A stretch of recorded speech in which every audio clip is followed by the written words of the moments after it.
Hi, everyone. Hi. Hello.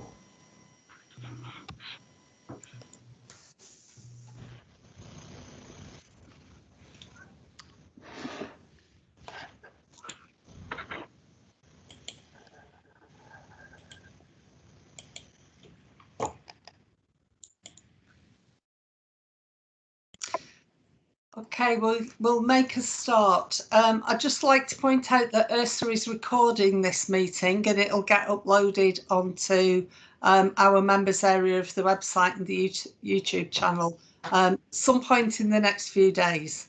We can't promise immediate. Good afternoon, I'm Elizabeth Taylor, I'm the Chief Executive at ERSA.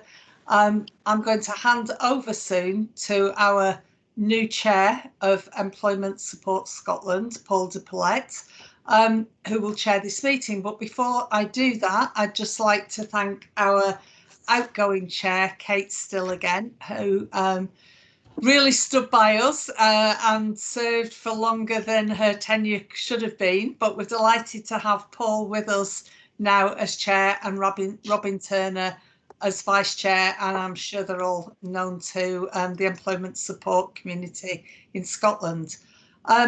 Paul's gone off screen, but I'm hoping he's there and he's going to, yes, he is, step in and now chair the meeting. Thank you. Thank you, Elizabeth. Welcome, everyone, and apologies. I'm suffering from that 21st century problem, which is that I've got a daughter that's homeschooling and a wife that's home teaching and a broadband line that's struggling at this point in time. So hopefully I won't break up. I do tend to turn my camera off in Teams for that reason. Welcome, everyone. It's great to see so many familiar faces. And this is our second meeting of the year so far, which perhaps suggests how busy and important this time is for the wider employment support network in Scotland and of course across the whole of the UK. We're delighted to be joined today by some guest speakers, and that's going to take up the majority of the meeting. Most of them are known to you very well because they've worked with you over the years, and also in Karina's case, it was just last week, I think, that we had a conversation, maybe the week before that.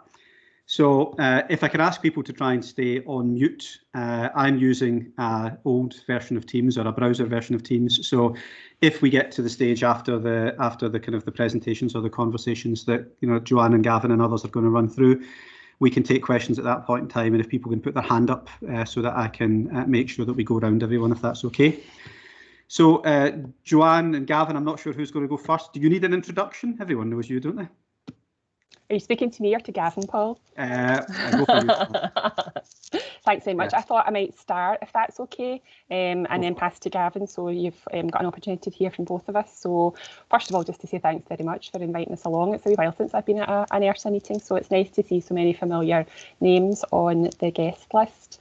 Obviously, the idea of the session today was just to do a wee bit of reflection on the Scottish budget. So if it's okay, I thought I'd maybe start with some kind of headlines from last week's budget announcement and then pass to Gavin. He will maybe pick up a bit on the implications we think for employability and skills, and particularly within that in relation to the Young Person's Guarantee, which has obviously been a real key focus for Gavin and for Scotland over recent months. So in terms of the budget, I think most of you will be aware, it's draft and it was published last Thursday. I think it's fair to say that it was published amidst ongoing quite significant uncertainty when you think of the world around us and what we're all going through at the moment in terms of the pandemic, still working through the implications of Brexit and all the labour market uncertainty that these global events have impacted on us. And of course, the other big uncertainty for us is the UK government budget, which we know won't be published until the 3rd of March. So we don't fully yet understand what the implications will be for Scottish Government in relation to that. However, in the face of that uncertainty, Ms Forbes, our Cabinet Secretary for Finance, has been quite open that she's made what she considers to be a prudent assumption on the level of consequentials that may come from UK Government to Scottish Government as a result of the UK Government publication in March.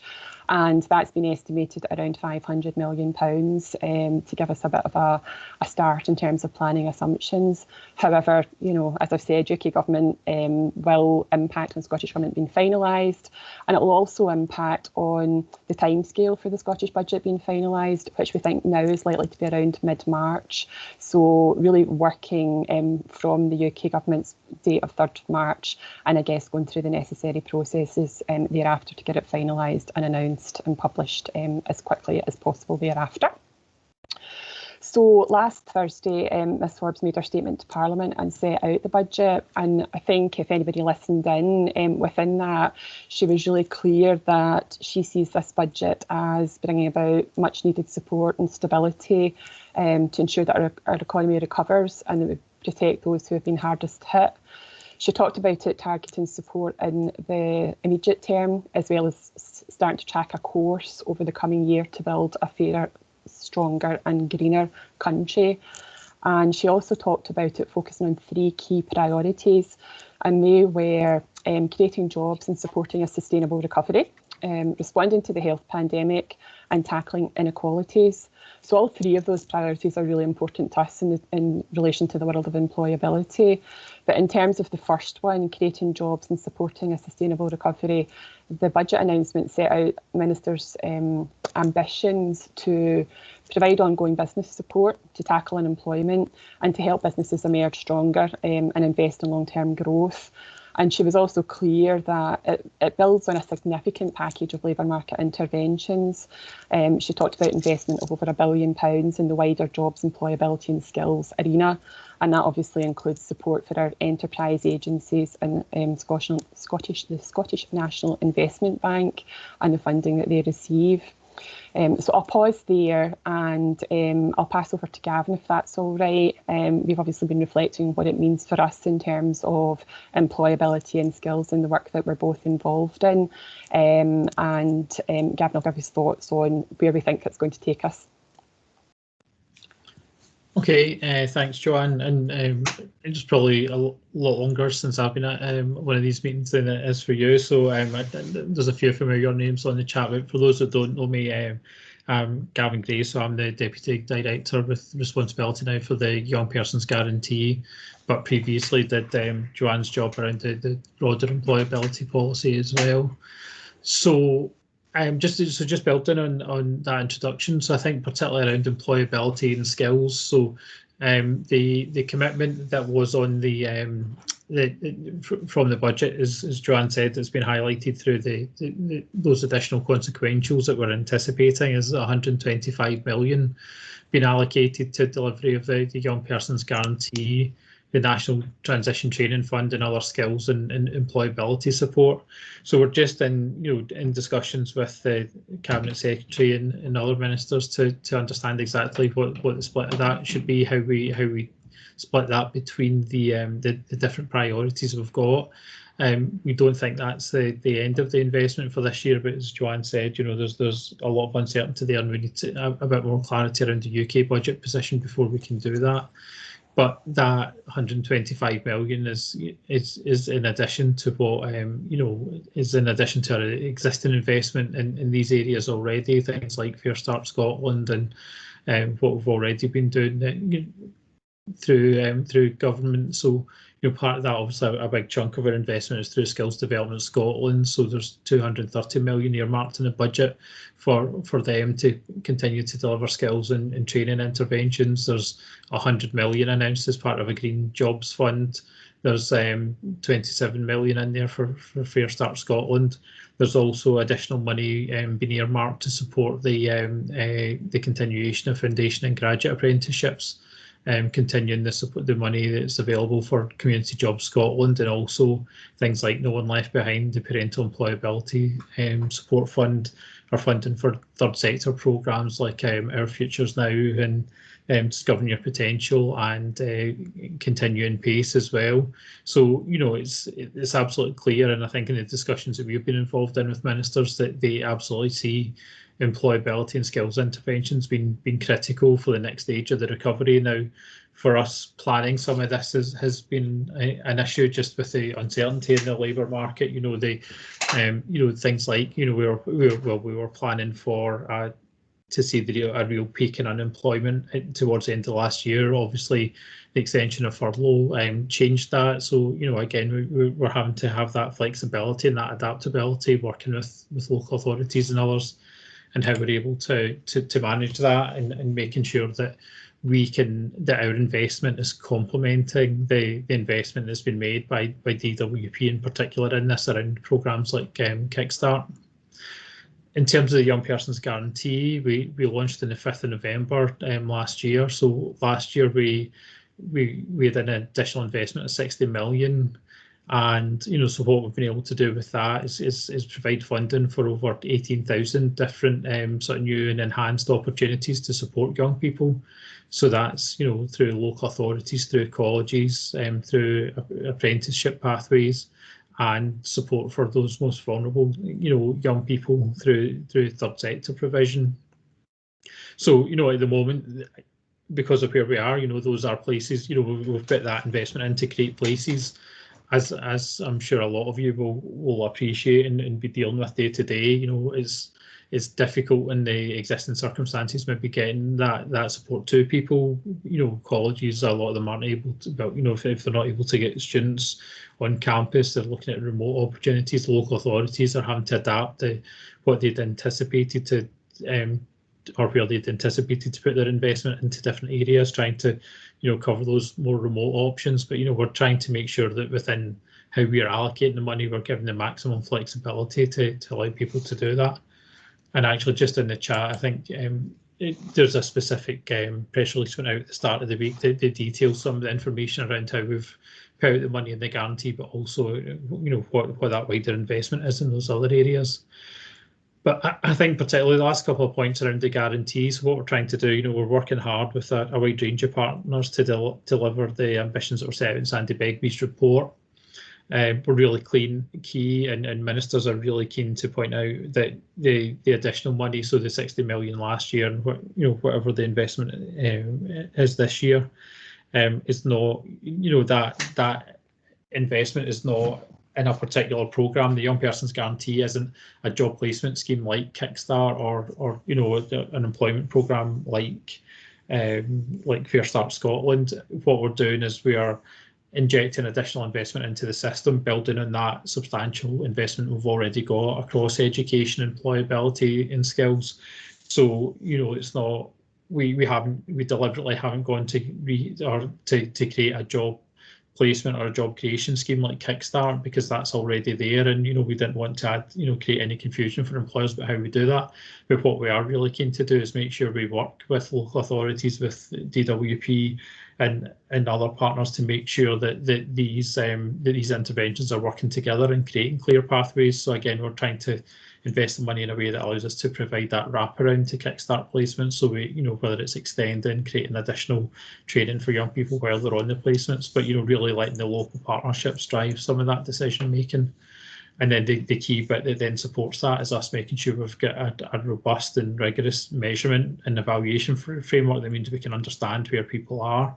And again, we made some strides towards some of that last week. We published our first local authority level youth employment dashboard, which gives you know, a high level information on youth unemployment that can be broken down by local authority level, just because of the nature of getting the data that's able to be broken down to that level. Some of it is a bit more historic, so we're continuing to work with SDS and others about how we can develop a participation measure that they've got, that they publish annually, to try and publish that on a more regular basis, to really understand more, you know, or at least closer to real time, what activity young people are engaged in, and again support the decision making at those local partnerships.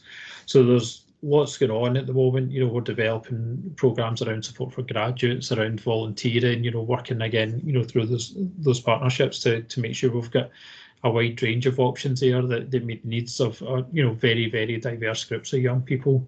and continuing to work through our implementation group to make that happen. But hopefully, over the next few weeks there'll be more information coming out around some of what we're doing, how we're trying to engage more employers to sign up to create opportunities for young people, and having the right mechanisms in place to link young people to those opportunities. So I'll stop there, but happy to take any questions or answer or hear any thoughts from people on any of that. Gavin, that's great. Thank you very much. Thank you, Joanne. Obviously, a lot of uncertainty at this point in time for the reasons that Joanne covered in terms of the complexity of this budget process and the uncertainty around the kind of the consequentials. So kind of quite a lot to do over the next wee while for that to be bottomed out. We've got probably about 10 minutes or so, maybe a little bit longer than that. I'm anticipating that there'll be a reasonable number of questions. Now, I can't see the chat, so Robin and Elizabeth, if anything comes through in the chat that's particularly relevant, please flag that. But if I could just open it up, please put your hand up if you've got a question that you want to ask or a point you want to raise.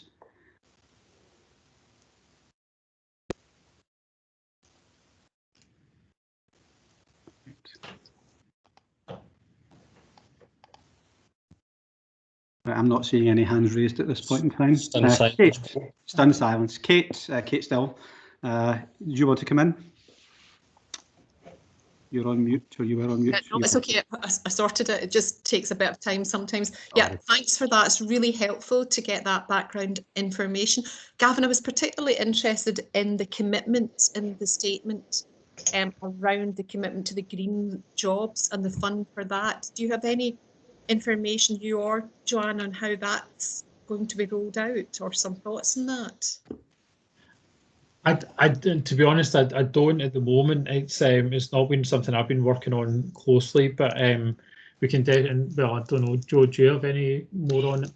No, and I'll be upfront and confess that you and I were just talking about it this morning, Gavin, to say that it's an agenda that we need to get closer to. So, Kate, the discussion that Gavin and I were having was that we're really conscious that, and it's not just about virtual working.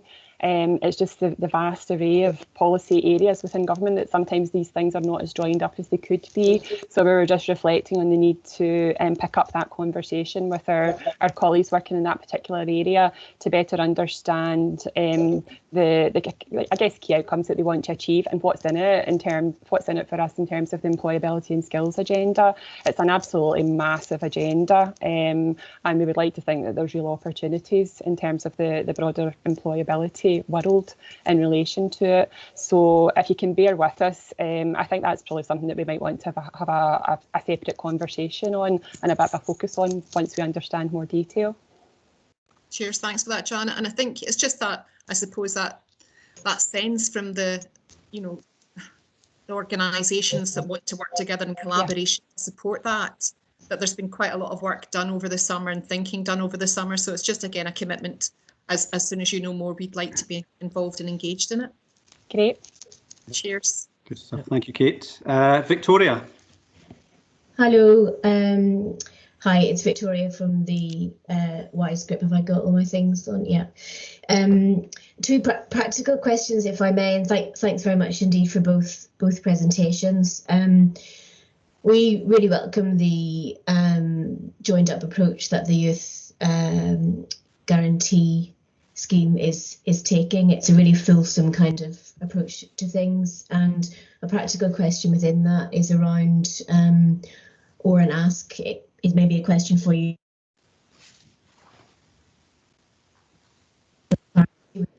Transferability of customers between the programs that kind of make up that joined up approach. So where a customer is involved in one program, they have real clarity as to how they can get involved during another or not get involved in another. And I think that transferability and the transparency of rules around that is really key to making this fly. And a practical question also, if I may, on data. So you mentioned the local authority youth employment dashboard, which would appear to be something to be really strongly welcomed. Could you say a little bit more about that, where it's published, how you see it going, plans for it, etc., because it sounds like a really excellent move. Thank you very much. Okay, no problem. So on the on the first point about transferability, again, I think that goes back to the point about the way we're investing the money, primarily through the local partnerships, which hopefully will allow a bit more flexibility for that to happen. So, we've not created a new programme defined quite tight eligibility around it. What we've done is, given that money to half of the money for last year, so 30 million from the 60 million went to local authorities to invest, in the local partnerships that should allow that. So, we're hoping that then facilitates those discussions within local authorities, and people are looking at the pathways and partners are engaging with that, so that people can move and be supported onto provision. And this all builds on the work, the principles that lie underneath them, no one left behind, that it should be person-centred, and it should be about giving the person the support they need to get through the journey, rather than being driven so much by the eligibility that you're putting around programmes. Now, there are still elements of the programmes there that will, that will be there, but there should be more flexibility for people to move through that.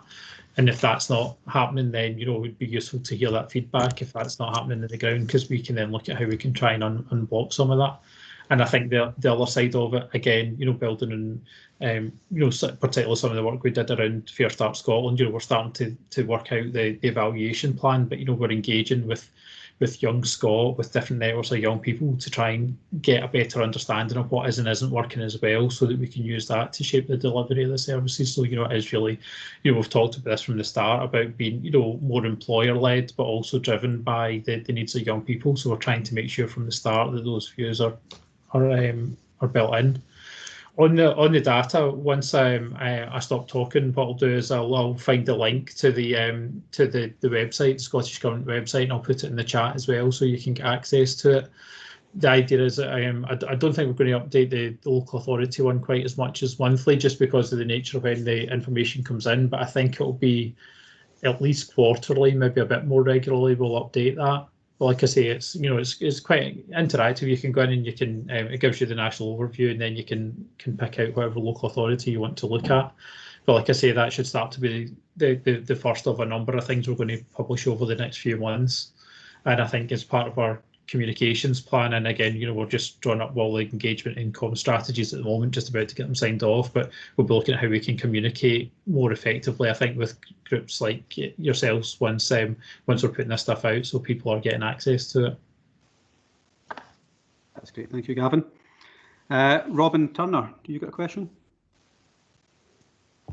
Thanks, Paul. Hi, Gavin. Hi, Joanne. Nice to see you. Haven't seen you for quite some time. Hope you're both well. I suppose my question is around the DWP restart programme and the announcement made by the Chancellor back in November of £2.9 billion across the UK.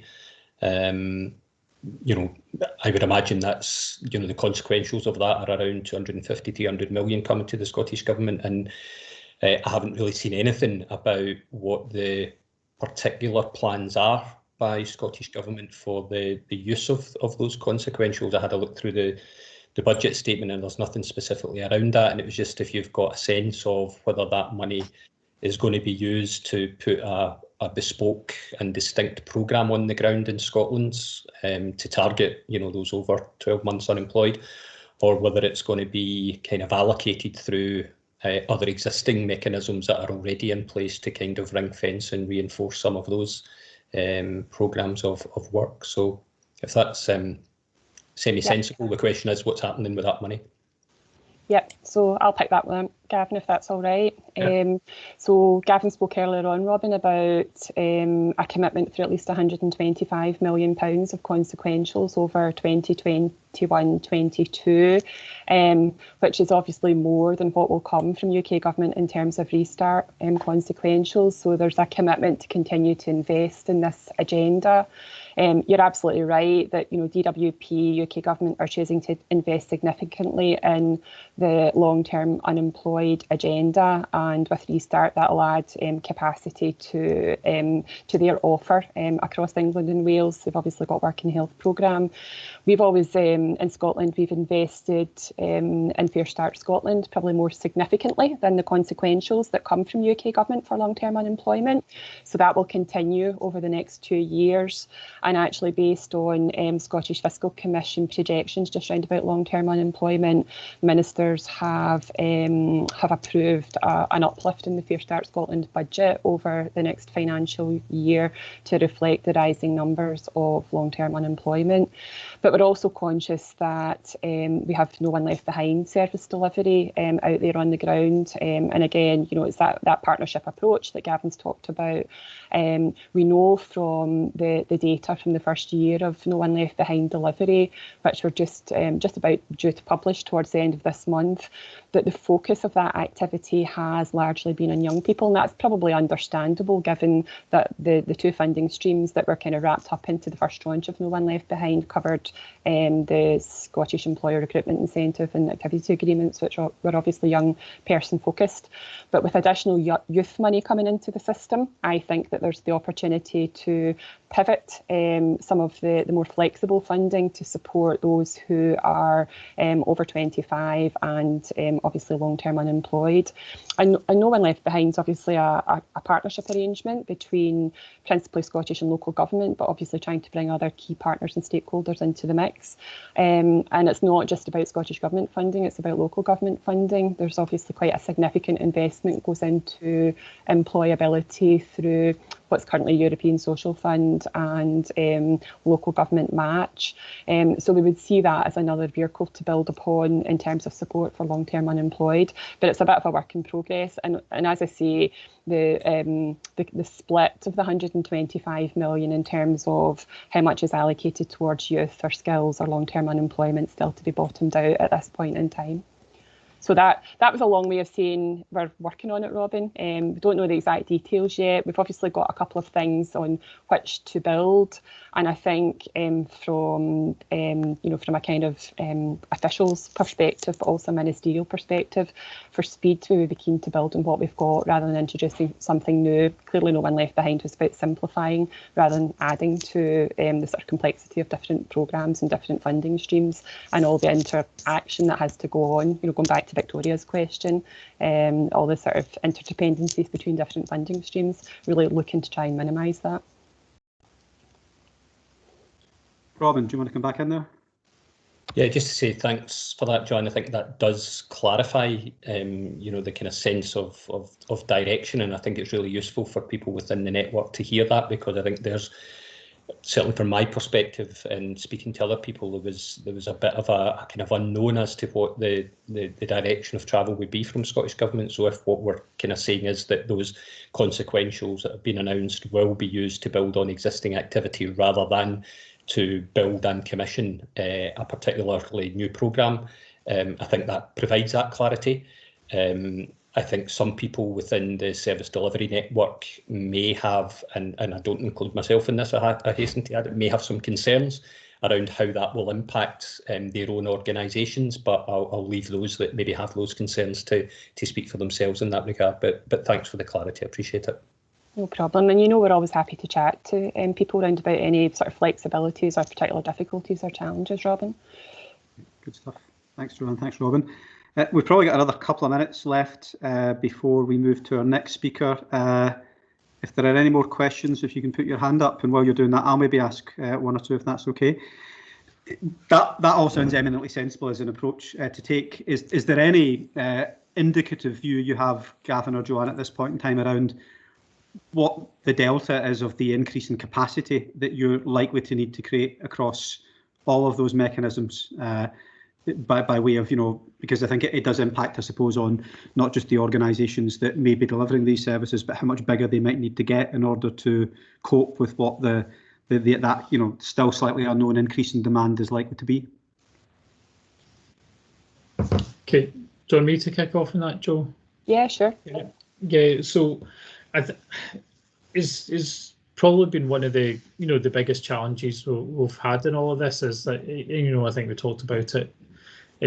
the run up to this and the uncertainty of all of this, and because there's so many moving parts. So, and I'm actually just off a catch up with one of our analytical leads around all of this. So at the moment, I think the projection we've got is that we expect unemployment to peak in Q2 this year. Obviously, when furlough comes to an end, the estimates at the moment from our analysts anyway, and I think this sort of is relatively close to what's been said by the OBR and others as well, is that it might peak around 7-8%. So, we're working back from that really in terms of what impact. Now, from my point of view, that's obviously much higher for young people, because young people have been hit a lot harder, I think, because of the nature of the sectors that have been hit and the impact, and we know the longer term impacts of that.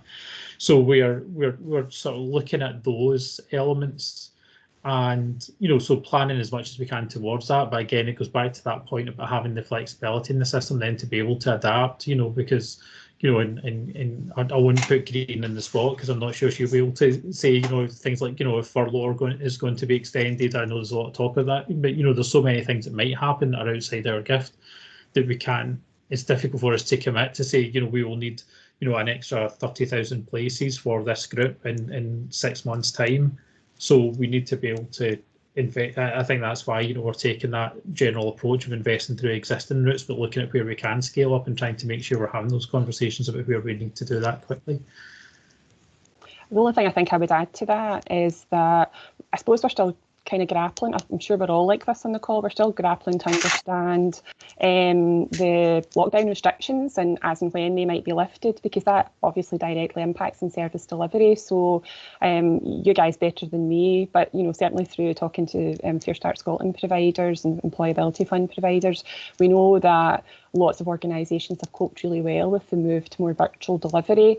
I think it's still quite new to us, and we're all still trying to grapple to understand the resource consequence of that for different organisations. For some organisations, it seems that they're able to do more with the same resource that they've got, but for others that are maybe less digitally capable, or IT, their IT perhaps is not as modern as others, it's more difficult and it's more challenging. So I think it's not just the numbers, it's the modes of delivery and how long we'll be working in this kind of virtual way that's yet another uncertainty. And then the availability of jobs, because there is that. Yeah, because the lifting of the lockdown restrictions is then how do we then start to see that growth? And I think going back to Kate's question about green jobs and things, and it's about also what we're trying to do with our analysts is try to anticipate where the growth might come more quickly. So again, can we then feed that information into the system to make sure those opportunities are being created and we're making those pathways? And again, the work we've been doing with Sandy Begbie and the Young Person's Guarantee, so one of the things he's really been keen on is how we do that. And again, working closely with UK government and with DWP to think about how do we make sure our interventions are coming together to create clear pathways, and that's linking to where those sectoral opportunities might be in the future. That's great. Thank you, Gavin. Thank you, Joanne. That was really useful. I think obviously you've got a big job in your hands and there's a lot of imponderables there. So the very best of luck with working all of that through. And obviously, as Kate said earlier on, we as a sector have done quite a lot of work, I suppose, over the summer. And we're ready, I suppose, to help and support whenever you think you are ready to engage with us. And you're welcome to come back at any point in time. So thank you for that. Thank you. Thank you. We are now going to move on to our next speaker. So this is a welcome back. It's been at least a week and a half. So Karina Stibbards is the Deputy Director for Labour Market Strategy at DWP. Some of us had the opportunity to hear from Karina and some of her colleagues a couple of weeks ago about what was happening more widely across the UK, and Karina's back to give us, I suppose, either a bit of an update or a reflection on perhaps what Gavin and Joanne have just covered. So Karina, over to you. Thank you, Paul. And I have to say, I've only just clocked that I'd got a speaking slot today. I was just coming along to stand shoulder to shoulder with Joanne and Gavin, but that's absolutely fine. I won't repeat what I said just a week and a half ago and bore everybody, but really just sort of suffice to say over the last 9 months, 10 months, we've clearly put a lot more employment support into place. Some of it nationally, some of it like Restart operating in England and Wales, and with Scottish Government getting the consequential funding from that. And, you know, while I think everyone can agree that, yes, we need to do much more, we needed to beef up employment support, we had that very high number of universal credit claims in March, April, in a sort of unprecedented, came in a virtually sort of straight line rather than the usual creep up that we would see in a downturn. So I think everyone can agree that we needed to really ramp up our response, and doing things like doubling the number of work coaches is absolutely the right thing to do. Clearly, those changes just take time to work through. So we've tried to supplement that with some things that we could lay our hands on a little bit sooner. So like the job finding support scheme and the JET scheme, and of course JET Scotland has launched this week. So that's definitely one update since last time I spoke to you. So yeah, those things are sort of to kind of help us through with the huge numbers of newly unemployed people and bring extra support into that space in the short term, while we continue to recruit to get to double the number of work coaches in job centres. Updates on Restart as well. So we've had the bids in this week, so that's very good.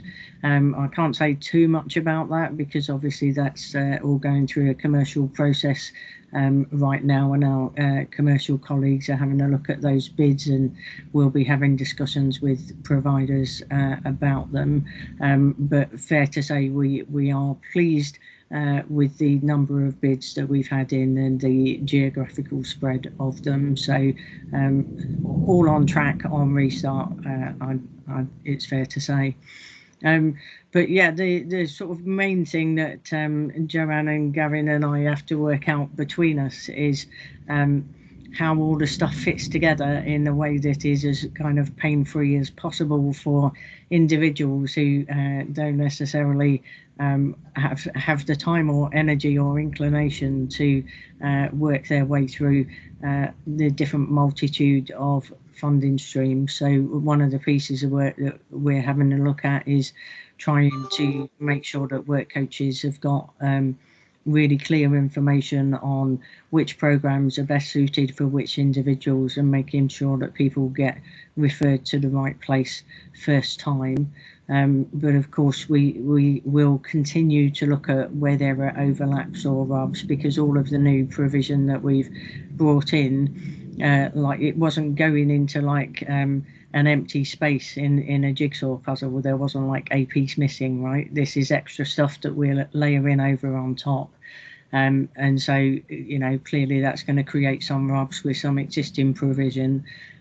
We're aware of that. I think that you know, is one of the sort of consequences of having to do so much so fast. And please do alert us when you find those rubs, so that, you know, if there's anything we can do to sort of smooth that out and make that a bit easier for people who are sort of using the services, please do let us know, so that we can sort of continue to make this as smooth a journey as possible for all the people that we're trying to support. But yeah, that's it from me. Thank you, Paul.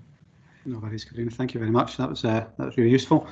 I suppose one reflection, and this might be a fair reflection or not, but this is perhaps the first time since the devolution of employment support to the Scottish Government that there's been a probably fairly significant divergence in approach taken in England and Wales from what's going to be happening in Scotland in terms of what the support is that's in place for people who kind of, you know, come out the back end of the JETS programme and move to becoming long-term unemployed. You know, in England, obviously, we're going down the approach of having a programme like Restart, which is probably, you know, going to do a reasonable amount of the heavy lifting to hopefully ameliorate the worst of the impact of those significant numbers that moved on to UC, Karina, that you mentioned. And and likely another significant number that start to move on to UC when we see the end of the furlough scheme, whenever that's going to be.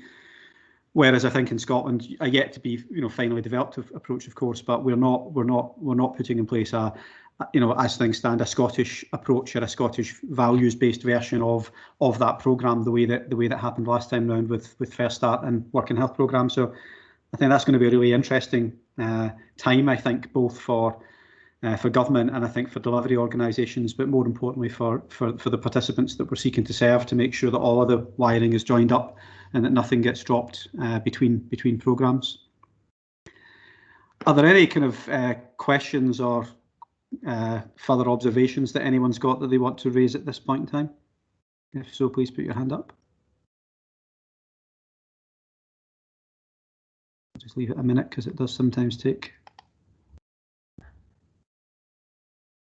Nope. Okay. Excellent. Good. Karina, thank you very much for that, and thanks again to Gavin and Joanne. The final point that we have on the agenda, and I'm hopeful that we'll have someone on the line, but we have a bit of an introduction and an update, hopefully, on the Job Entry Targeted Support Team, which, as Karina said, launched this week in Scotland. I think, or I thought we were supposed to have David Umpleby on, but I'm not certain we do have David on. Do we have anyone on for Capita? Yeah, sorry, you got Hugh Williams on.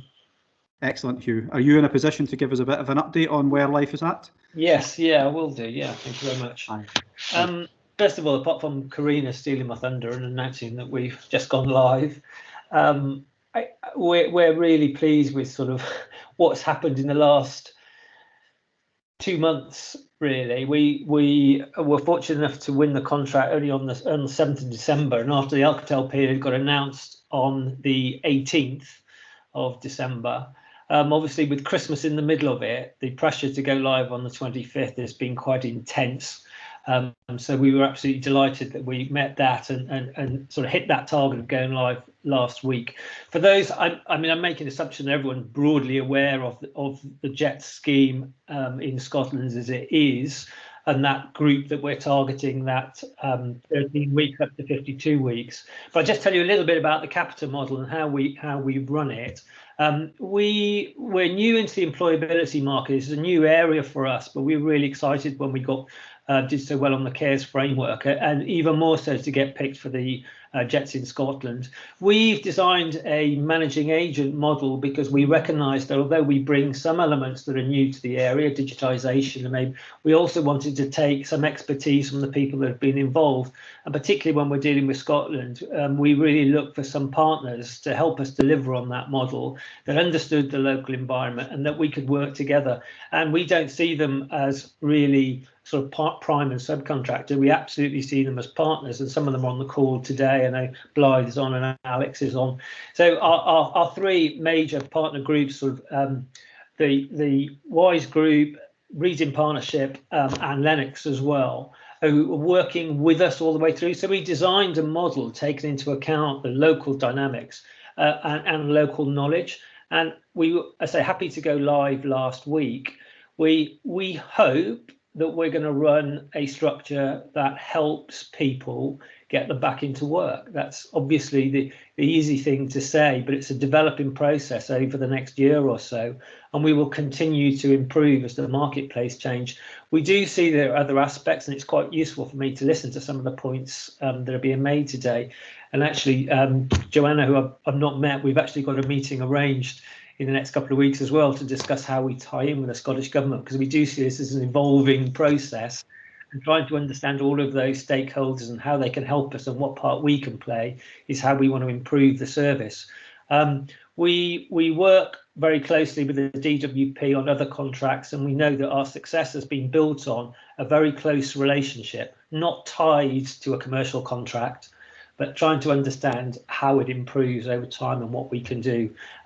So as I said, working closely with our partners, we hope that we'll be able to develop a system that actually supports those people, links them back into work. It is because of the nature of the country we're operating in at the moment, you know, online. There's a requirement within the JETS process to access that online capability. So as the JCPs are recommending people to come on to the JETS scheme, it's selecting the right people that would benefit the most from that and can take advantages of the sort of online systems that we can offer, as well as making allowances and making sure that that's not a closed system and we can bring everyone in that we need to. Interestingly, we are working with the department. We've been trying to forecast the people that would come on to the system, and between us, we thought there would initially be about 1,500 people put onto the scheme between the 25th of January and the end of February. Interesting is we've had 2,000 people already. So I know there's a difference between referrals and starts, so some of them might move away, but very, very high take-up rate in referrals. And we've already seen some of those participants starting the programme and starting to work through now. So it's accelerating quite quickly. We think it'll probably even off that sort of profile once we get over the initial hump, and that might be JCPs who built up an element of potential claimants in the lead up to JETS, knowing that it was coming, and they will flow through, and we think it will settle down over time. But we'll continue to track that with the department and see how that goes depending on the success. So that's kind of where we are. I don't know, Blythe or Alex, whether you wanted to add anything as well from your perspective as a partner of ours. Hi, thanks, Hugh. Alex here. I don't know if anybody can. Oh, sorry, I've got this set up. No, as I say, we're delighted to be involved and bring that. As Hugh put it, that area of kind of local expertise, and the growing need for this kind of support. As these programs were developed and started to be talked about, and then we very much saw it as a great opportunity to be involved because we know that we can make a difference. And then with the discussions we had with Hugh and the team in the early days of it, and the model, we thought really makes sense. And I think where we've ended up, and with Capita's success, there's a really good opportunity for not only good success in this program, but a good opportunity to integrate this, in line with some of the discussions and the questions that have been asked so far as well. I think there's a lot of opportunity. I had a great conversation with a couple of Scottish Government colleagues about the Young Person's Guarantee yesterday, and just hearing about that and how that can integrate with some of the support, that will be all the wider support that's available. So. Yeah, and as I say, we're delighted, if not a bit rushed off our feet with the first week or so, but it's been, it's encouraging. I think there's a lot of people that will see positive success from this program. So yeah, we're delighted to be involved. Yeah, similar to what Alex said there, we've been delighted to have been involved and had a really good experience through the build-up phase throughout the festive season, when we were all working very hard to get ready for the launch date. I think both the WISE Group and ourselves have the benefit, if it is a benefit, of also being providers to deliver Fair Start. And I think one of the things that, as a provider for Fair Start, we were obviously concerned when JETS was mentioned to get introduced. And I think what we need to do is just work very closely with our DWP colleagues to ensure that it's a very distinct, different customer group for each of the two programmes, and we hope that will be able to be carried forward in the coming months. But so far so good, and just to highlight what Hugh was saying again, it's the tsunami of the work programme that we all experienced in the early days that we're experiencing now. Excellent, thank you, Blythe. Hugh, is there anything, could you maybe, for other people's benefit that don't know the programme that well, what's the volumes you're expecting to deal with over the lifetime of the contract? And at what point in time are people referred to you? It'd be good to just give, I'm not sure if everyone on the call understands that. So the initial planning figure was 22,000 starts across a 12-month period. They said they can be on the programme itself for 6 months. So JETS in Scotland itself will run for an 18-month period. there is the option to extend. So I think obviously DWP will keep tracking that, judging, you know, outcome success and sort of flow into it. Basically, so yes, you have to have been claiming a benefit for 3 months through the JCPs. So actually, Paul Dumfrey, who's our sort of operations director, couldn't be here this afternoon, mainly because he's speaking with the JCPs. So we really trying with our partners, trying to build that relationship, so we're getting the right person onto the scheme that can really take advantage, because it's not sort of unlimited numbers, but pushing those through. And as I said, we between us with the department and Profile, just sort of relatively slow start and building up over time.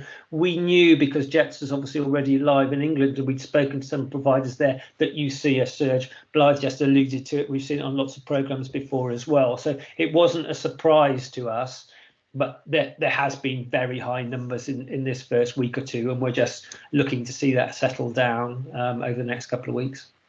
Good. Well, it's all good. It's all good work. We are 4 or 5 months ahead of you, because my organisation delivers JETS in the northeast of England. So we did see a letting up of volumes, but the volumes are still pretty strong coming through in that part of the world. So yeah, that may be what we see up here. But yeah, I think thus far it's a valuable intervention, and one that certainly is beginning to achieve, you know, pretty strong results elsewhere. So obviously, I think we're all looking forward to seeing that happen here in Scotland. Are there any questions on JETS that anyone has that they want to pick up with Hugh or with Alex or Blythe? If so, please put your hand up.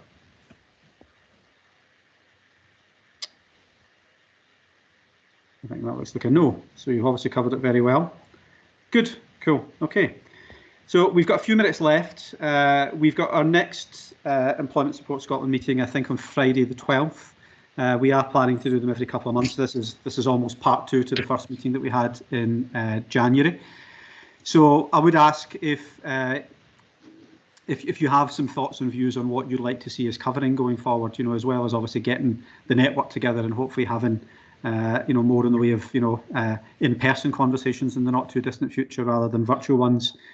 Or there's things that you'd like to hear from in terms of expert input or other organisations, or what might be happening in other parts of the country, or people showcasing what they're doing. If you could please have a think about that and either drop myself or Robin a note, or Laura Benfield at ERSA. We'll do our best to try and make sure that the Employment Support Scotland forums that we've got coming up over this what will be a busy period are as helpful and productive for all of you as we can.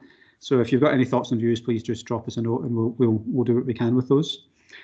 Are there any other kind of questions or contributions that people want to make? We're running towards the end of the allotted hour we have, so we have got a couple of minutes if there's any other questions or points that people want to make. Any final points to any of our speakers? I'm seeing no hands, which suggests that you were all incredibly comprehensive in what you covered, which is some going given how uncertain things are at this point in time. Okay, right. Elizabeth, is there anything else we need to pick up on that I've not picked up on?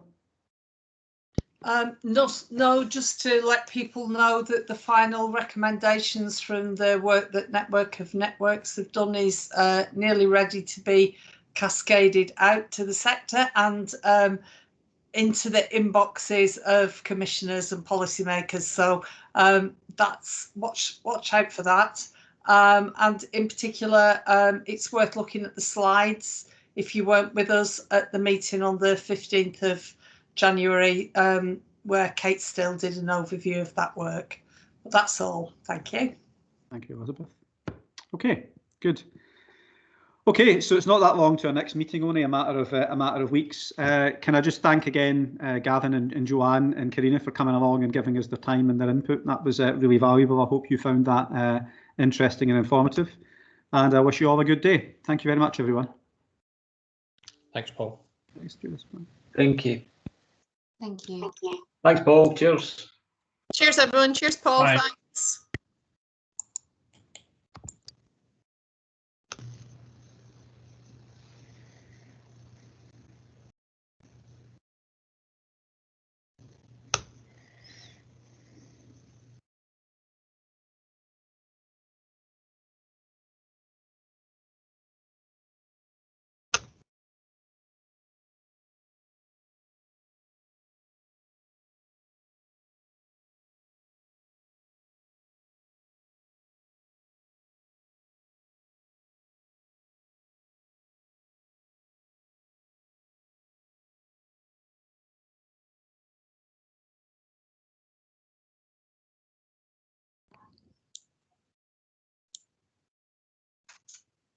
I'll stop recording now then.